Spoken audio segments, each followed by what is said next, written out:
Bem-vindo ao Mente Aberta. Um dos nossos contatos para você participar, fazer perguntas, sugerir temas, pelo Twitter, @PGM Mente Aberta, ou meu Twitter, @PRCharlão, Instagram, Twitter, e o nosso e-mail, que é menteaberta@redesuper.com.br. Assim você interage comigo e a gente faz um programa melhor a cada dia. Bom, quando eu iniciei o programa, eu disse que algumas perguntas surgem na nossa história. E uma delas é: a minha casa tem paz? Uma das coisas mais tristes na história de uma pessoa é ela não ter saudade de voltar para casa. Será que isso acontece com alguém que você conhece ou talvez com você mesmo? Esse é um grande desafio. Mas para responder isso e buscar soluções para que isso possa ser sanado ou resolvido de uma vez por todas, é que eu recebo hoje aqui dois convidados que são importantíssimos nesse papel, que é o Gleiton e a Michele. Sejam bem-vindos. Muito obrigada, Charles. Obrigado pela participação. E vocês fazem parte aqui de um trabalho maravilhoso. Dentro do projeto Vida em Família, Sim. que é um projeto da Igreja Batista Lagoinha, vocês estão com a Escola de Casais. Sim. E essa escola nasceu no nosso coração quando nós ainda éramos seminaristas. E nós estamos bem dentro desse tema, porque vivenciamos um dia, um lar em que não havia paz. Vocês vivenciaram isso? Vivenciamos. Eu vi aqui que vocês têm 11 anos de casados. Sim, estamos fazendo agora em julho 11 anos de casados e realmente nós sabemos o que é realmente viver num lar que não tem paz. O que acontecia na casa de vocês? Vocês provavelmente têm liberdade para contar um pouco disso, né? Claro. Temos sim. E realmente nós não escondemos que até o desafio que o Senhor nos trouxe ao nosso coração a essa escola é justamente isso. Nós somos verdadeiros, porque Jesus sempre foi muito verdadeiro. É a transparência, né, Gleiton? A transparência, a verdade em todos os momentos. É verdade. A nossa experiência ajuda com que os outros possam vencer as suas experiências. Com certeza. E eu brinco muito até com as pessoas na escola e com os nossos amigos, que se não fosse pela intervenção de Jesus, do poder maravilhoso de transformação da nossa vida com o Senhor, uma pessoa colérica sanguínea, que é você. super agitada, que sou eu, que tomo iniciativas, assim, meu comunicativo Deus. ao extremo. Isso. Casada com um melancólico fleumático, uma pessoa extremamente tranquila. Então eu vejo que quando entra o poder de Deus, ele acaba, pelo poder do Espírito Santo, ele ceda e corta, retira aquilo que é ruim dentro dos temperamentos e enaltece o que tem de bom.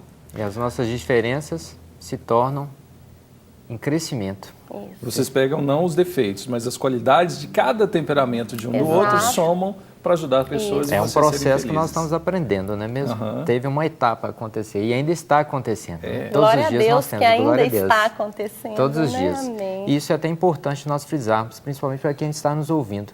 Muito da vida do casal, em grandes quantidades, é um processo. Nem sempre acontece do dia para a noite. Esses temperamentos diferentes realmente nos afetaram. A partir do momento que você casa, aí começa tudo. Tudo, justamente. Nós temos ali uma nova realidade, não é mesmo? Que começa a acontecer. Sim. Mas quando isso começa a ser vivido com a palavra, que o Senhor nos ensina, nós sermos pacientes, benignos, compassivos, nós vamos tirando proveitos dessas qualidades naturais que o Senhor nos capacitou. Para mim é muito importante o seguinte: existem duas instituições na face da terra, e quem quiser pode me chamar para discutir, para dialogar, para debater, porque para mim são essas. É a igreja e a família. Sim. São duas instituições intocáveis, duas instituições que são as mais perseguidas ao longo da história. Sim.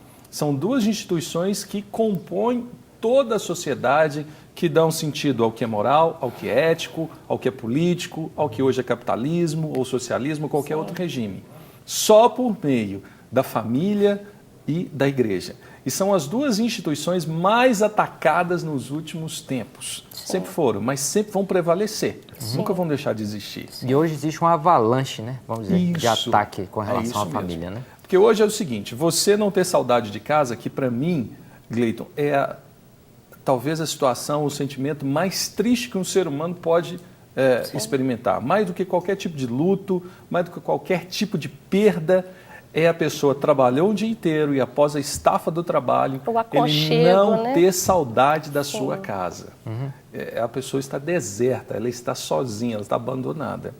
E isso é muito ligado à falta de paz. Sim. E quando vocês dizem que vocês experimentaram isso, até eu fico curioso. Como é que foi para vocês? Você chegou a sentir, ter esse sentimento? A não querer voltar para casa? Acontece sim, porque é muito duro.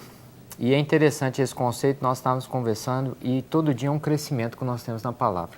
A casa por si só, ela é somente a fundação, são os tijolos. Mas uma paz no lar é diferente, porque o lar está ligado com princípios. Então nós tivemos essa transformação. É interessante isso, porque o tijolo pode ser de barro ou de ouro. Independente da riqueza, a casa vai ser sempre a mesma. Sim. 4 paredes com um teto. Exatamente. Mas o lar traz uma dimensão maior, traz uma profundidade maior do seu significado. Então nós tivemos essa transformação. Era difícil voltar para casa? Era difícil porque nós tínhamos nossos embates, vamos dizer assim. E muitas vezes Vocês brigavam mesmo, né? Quebrava o pau. Assim. Brigávamos, chorávamos muito. Você, por ser assim, você era chamada mulher rixosa, reclamona de tudo? Muito, o tempo todo. E eu creio que hoje nós temos uma filha, a Sara, ela está com 1 ano e 7 meses. E as pessoas, às vezes, nos dizem, nossa, mas vocês demoraram muito para ter filhos, para terem a Sara. Mas eu creio que tudo de Deus é no seu momento certo. E eu falo que glória a Deus que Sara veio ao seio da nossa família agora, que temos um lar completamente restaurado, estruturado, com base na palavra de Deus. E eu sei que os propósitos do Senhor vão se cumprir na vida dela em função do nosso testemunho. Hoje nós temos certeza disso. Assim como daqueles que estão nos assistindo. Porque existiu esse momento na minha vida de não querer voltar para casa. Mas hoje eu volto para o meu lar. Como é que foi isso para você, Gleico? É uma transformação que a cada dia nós temos a oportunidade de compartilhar com os irmãos, as irmãs e aqueles que estão conhecendo o Evangelho agora. É um processo. Deus é paciente, Deus é benigno. E nós precisamos aplicar isso ao nosso coração. Nem sempre o cônjuge, às vezes, está preparado para receber uma reação ou uma ação. Então é isso que nós temos aprendido e temos repassado às pessoas, que o Senhor tem nos capacitado. Precisamos ter paciência, precisamos ser bons ouvintes, mas não somente de ouvir, porque ouvir nós ouvimos muitos barulhos. É verdade. Mas nós precisamos aprender a escutar, a dar atenção ao cônjuge. Não é mesmo? Uma coisa que é muito importante e que eu, inclusive, falo para as pessoas que estão em casa, o poder da intercessão e da oração é tudo. Então, eu acho fundamental, falando para as pessoas que estão em casa, se você passa por alguma dificuldade no lar, se você acha que não tem mais jeito, que não tem o que fazer, eu digo e encorajo essas pessoas a procurarem ajuda. Nós vemos que às vezes na igreja as pessoas sentem-se envergonhadas com a situação e muitas vezes até humilhadas. Às vezes estão na igreja e estão vivendo uma situação delicada. Mas eu encorajo essas pessoas a procurarem os seus líderes. Nós, da Escola de Casais, estamos à disposição. Nós estamos ali na Igreja Batista da Lagoinha, toda sexta-feira, às 19 horas. E estamos prontos para receber, para compartilhar, para auxiliar, para transferir um pouco desse amor que o Senhor realmente derramou sobre nós nos corações. Porque hoje nós vivenciamos uma sociedade que nos... às vezes imputa valores que são inalcançáveis, mas nós sabemos que para o Senhor tudo é possível e nós cremos nessa restauração. Agora, vocês conseguem identificar se o homem ou a mulher tem mais dificuldade em procurar ajuda? Porque tem mitos, né? O homem não se abre. Mentira. Por que o homem não se abre? Aí é o mente aberta. Por que o homem não se abre? Porque o homem fala sobre o futebol e chora porque o time perdeu. O homem fala tantas coisas no trabalho, ele reclama. Então existe um mito construído em cima da sociedade, e em alguns momentos até vem da igreja, dizendo que o homem é fechado, que o homem precisa chorar. Que o homem... É mentira, muitos homens choram, pode chorar sozinho. E que a mulher, às vezes, ela também é aquela mulher que sempre reclama. Não, pode ser o contrário, pode ter homens que reclamam. Que são sempre ingratos, são sempre pessimistas, tudo está ruim. Sim. Então a gente pode ter situações inversas. Sim. Porque não podemos também criar um estereótipo da figura de um homem que é sempre calado, nunca procura ajuda, e de uma mulher que é sempre reclamona, rabugenta, rixosa. Não generalizar. Não generalizar. Porque podem ter situações diversas. Sim, pode. Podemos ter lugares em que as mulheres não se abrem. Sim. E que os homens até falam demais. Podemos ter lugares onde as mulheres reclamam e os homens não. Podemos ter situações onde o homem reclama muito e a mulher não. Como é que vocês identificam isso? Normalmente, existe um padrão, um ponto-chave para o problema ou não? Cada caso é um caso. Eu acho que a questão da pessoa se expressar e colocar para fora, independente do sexo, tem a ver com a situação. Quem realmente está passando por aquela situação.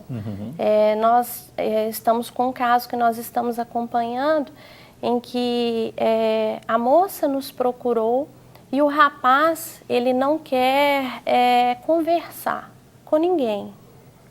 Ele se fechou. Mas por quê? Porque ele está extremamente magoado. Então, independente de ser o homem ou a mulher, normalmente a pessoa, quando está extremamente magoada, ela não tem forças para buscar ajuda. Aí é que entra o que eu disse, a questão do poder da oração, da intercessão, que foi o que ocorreu conosco. Nós não falávamos abertamente aos nossos familiares, mas, por exemplo, eu tenho a minha mãe, que hoje até faz parte do Ministério da Intercessão da Igreja, que nos acompanhou durante todo esse processo. E mesmo sendo minha mãe, não tomou o meu partido. Até brinco que eu falo que ela tomava mais o partido dele do que o meu. Então, por isso que eu digo, a questão da pessoa se manifestar tem muito a ver com o nível da mágoa, daquela dor. Mas essas pessoas, que ela está vivendo. Você percebe se essa pessoa, ela tem noção do momento que ela vive? Ou ela nega? Normalmente, eu imagino, assim, pelo que nós temos visto, eu imagino que ela nega, na verdade, a parte que não está vivenciando diretamente. Quem está, entre aspas, provocando a dor, nega a situação. É aquela coisa assim, não, eu não estou fazendo nada. Exatamente, não está acontecendo nada. Isso, não está acontecendo nada no nosso casamento está bom demais, e o marido chega em casa e vai direto para o computador porque ele é viciado em jogos eletrônicos. A esposa está sofrendo que ela está deixada, ela não recebe um gesto de carinho, de amor, de afeto. Então ela está vivendo aquele momento de crise. E ele está bom. Mas para ele não está acontecendo nada. Como fazer aí? Como fazer, Gleito? Pergunta difícil fica para você, né? Tá vendo, estou escutando tudo e eu concordo com ela. Como fazer para ajudar as pessoas nesse momento? Porque aí nós estamos falando assim, a falta de paz em um ambiente. Para um falta paz, mas para o outro não, porque eu estou vivendo em paz. Entende? Como abordar isso? E aí nós podemos discutir até a consequência disso, se tem filhos ou não, a tendência dos filhos em um lar, em uma casa onde não tenha paz, ele vai procurar paz na rua, entre os amigos, e daí muitos vão para as drogas. Mas é importante perceber que uma figura dentro do lar, ela pode acreditar que não, está tudo muito bom, está tudo tranquilo, não temos problema nenhum. É um falso senso de realidade. Isso, como abordar isso? Esse falso senso de realidade ele está se tornando até comum. A sociedade, em geral, os casais, como nós já dissemos no início, existe um bombardeio que vem acontecendo hoje. E muitas coisas têm entrado dentro da casa dos casais e muitos que estão nos assistindo agora precisam estar atentos a isso. Nós precisamos ser seletivos. Como nós vamos abordar? Como nós vamos trabalhar? Onde nós estamos firmados? Nós estamos firmados na rocha. O nosso exemplo é Jesus. A perfeição que nós temos que buscar a todo dia é um constante caminhar. Eu escutei algo muito interessante dias atrás. É difícil ter um casamento 100% perfeito. Não existe. Não é mesmo? Um casamento, eu lembro de um pastor da igreja, ele falava assim, não celebre o casamento de namorados que nunca tiveram uma discussão. Porque na primeira discussão vão querer viver... Já vai ter o problema, não é mesmo? O conflito nos ajuda a crescer, né, gente? Sem dúvida, todo dia. Mas um conflito que faça nos crescer e que nós tenhamos ciência de que há o respeito. Sim. Há o amor de Deus entre nós, há a presença do Espírito Santo. E esse falso sentimento de que tudo está ok precisa ser enfrentado. Porque a palavra de Deus nos confronta. Nós somos todos os dias confrontados pela palavra de Deus. A palavra de Deus, ela é o espelho. Como o povo, quando estava lá no deserto, aquela construção do tabernáculo, não é? A bacia de bronze que era constituída com os espelhos. Quando nós olhamos para o espelho, há o nosso reflexo.